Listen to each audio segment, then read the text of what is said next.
right time for I that. disagree. I think It's that not they, disagreement. I think that they not only could do it, but they would do it. In fact, when I talked in depth with my attorney, they said that's exactly, if you had actual evidence that there was fabrications by the feds, that's exactly when you would introduce that. So when in the document that they filed yesterday or a couple of days ago, the appropriate, like what you're doing at this stage of the hearing is the state is saying, we have enough evidence Yep. that we think this needs to go forward for the trial. Hence the reason that there's this extraordinary, we allow hearsay because it doesn't really need to be perfect. It can be enough that we feel like we can move forward, right?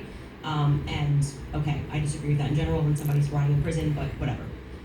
The next phase is for them to meet in court and for the defense to essentially present an argument to the state that says, we find this filing to be defective in and of itself. We don't even have to defend ourselves because you, the state, have enough, you know what the laws are on the books, and this filing is defective and you should get rid of these charges because they don't make sense based on what you can decide based on a law on the books. So then that's why they then file the dismissal, right? So in the dismissal, what they're doing is they are engaging, and this is what was widely misinterpreted. Well, yeah, they're engaging as though, as it's a hypothetical. If this is hypothetically true, then so you're X. saying all of Yeah, these but charges. I'm not disputing any of that. So that's what you're asking why, and you're saying could they just what put I'm out? asking specifically is like, who could shut parents up who are like, no way, there's no possible, this never happened, this is ridiculous.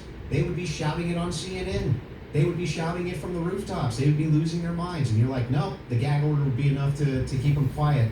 Not enough for them to talk to your source, but enough to keep them quiet. I think that that's quite ridiculous. But I'll even concede this whole point to you. Let's just say, maybe this was misconstrued, right? If there's a little bit of reason to doubt it because we're still waiting for the evidence for trial.